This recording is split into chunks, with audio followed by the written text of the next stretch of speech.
it going, everybody? So today's June 7th, and I'm getting ready to start my scouting season. Got a lot of my trail cams set out here, so we're going to kind of go over a little bit of that today. Kind of show you what I use and all that for my scouting. I use lots of trail cams. I don't try to go with a lot of expensive ones. I use a lot of the cheaper trail cameras for quantity over quality. I kind of like that. Yeah, I like to know, I put a lot of trail cameras out so that I get lots and lots of pictures. I kind of know what's in the area. They ain't the best quality pictures, but they're good enough. I mean, I'm not going to spend the extra couple $100 on a camera just for a little bit of better quality. So go over some of the stuff I have. As you can see, I've got some wild game innovations.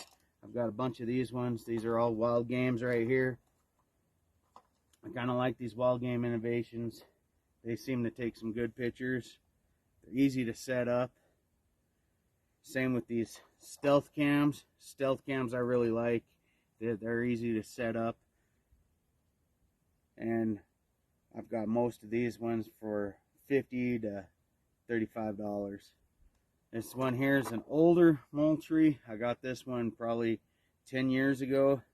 It still works today. It's big though, big and clunky. I don't really like carrying it around in my pack. It's a little heavier, adds a lot of weight, but it still works. This one takes the big old C batteries. Most of these take AA's, right around 8 of them. These little Simmons and Tasco, they're both kind of the same thing. Simmons made a few of them, Tasco made a couple of them. They come from Walmart. I got these for about $30 a piece 10 years ago, and they're still working today. These are my deer cam trail cameras. I use these for scouting deer down where we hunt them.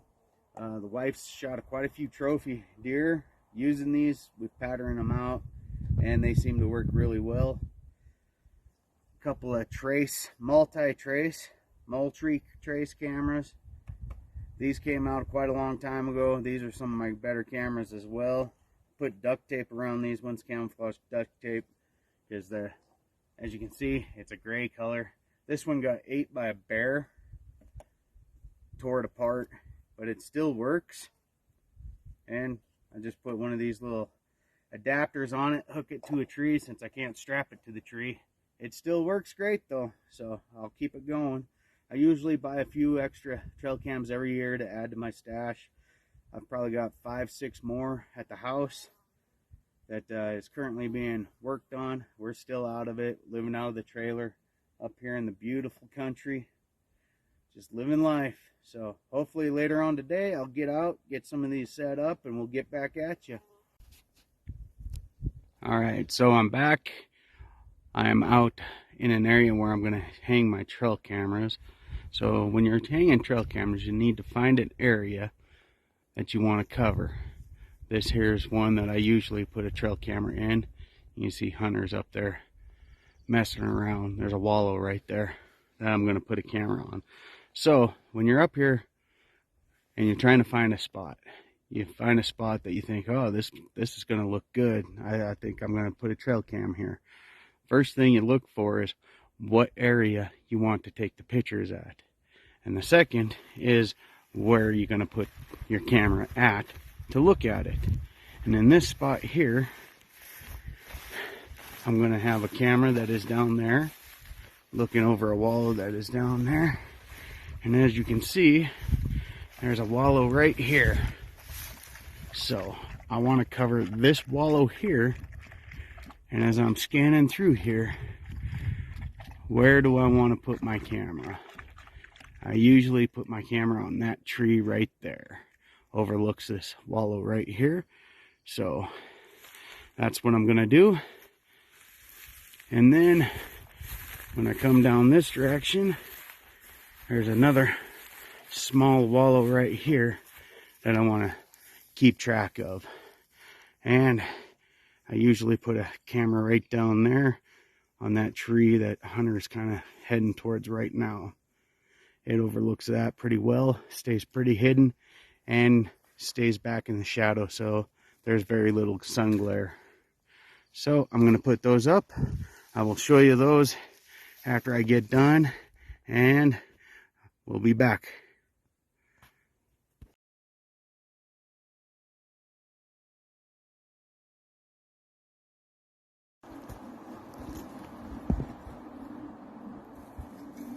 Alright everybody, so I'm going to put this camera up on this tree.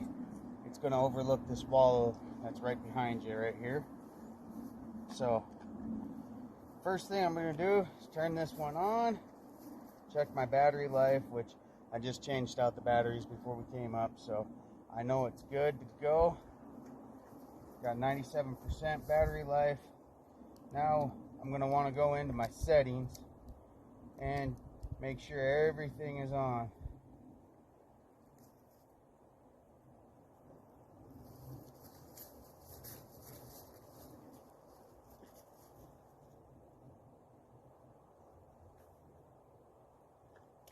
Six 7:21, 2:05 p.m. All right, trace camera number 1. 3 pictures. I do a 3-set picture on these, and let's get it going. All right. All these cameras have settings. You can do like a 5 burst, 3 burst, 5 seconds apart, 1 minute apart, 1 picture every 5 seconds, every 10 seconds. Pretty much almost anything you want, you can get it done with these cameras. I like to do the 3-set picture. A lot of the times you get a picture of an animal coming through, and if you're only doing one, you're getting the picture a little too late or whatnot. When you have it all, when you have taken a bunch of them, you pretty much get a good picture out of the series. So that's what I do. Don't like my straps hanging around. The elk love to eat these straps. This camera here, it's got chew marks all over it, and without a cover on it, it's going to end up with more chew marks. I already know that. I got to get it to where it's going just right onto this wallow.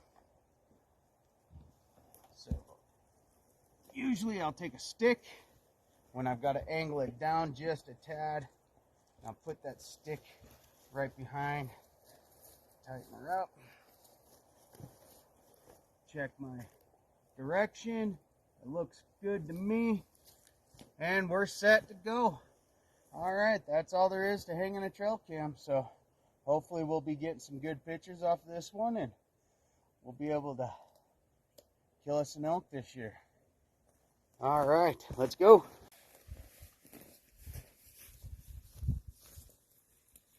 What's up everybody? I'm back. This is the 5th trail camera I'm putting in today. I got a Wild Game Innovations one I'm putting in on here.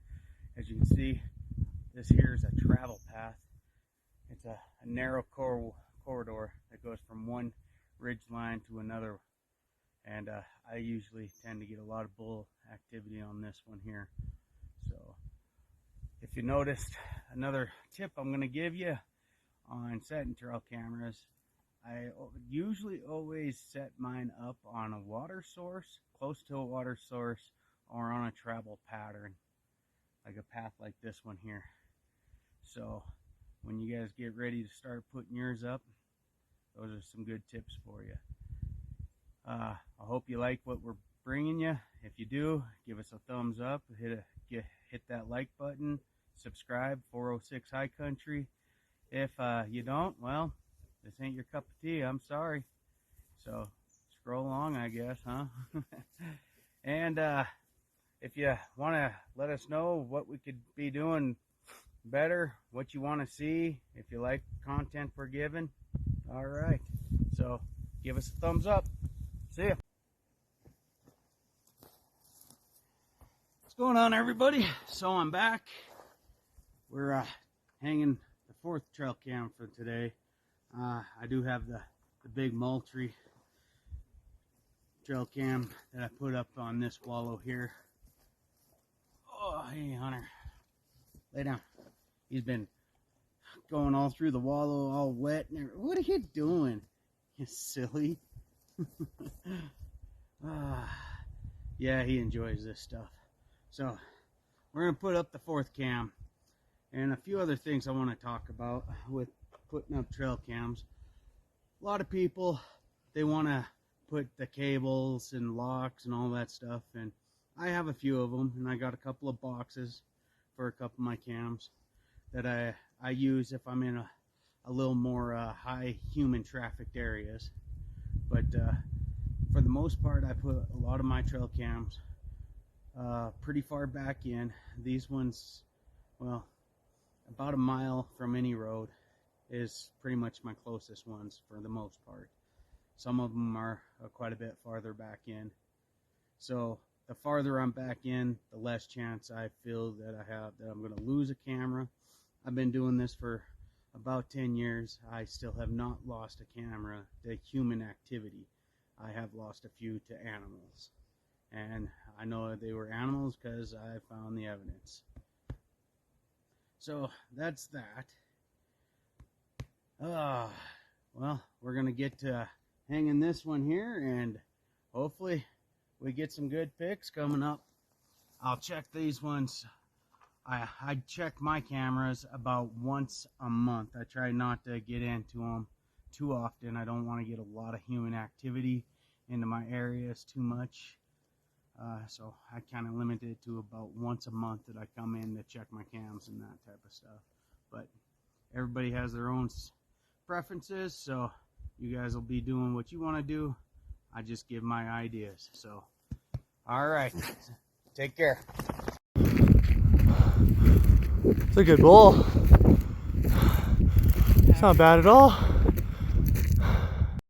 Behold, the wild 2-point. Don't sneak up on it. It'll attack you. It's a wild 2-point deer shit. Dude.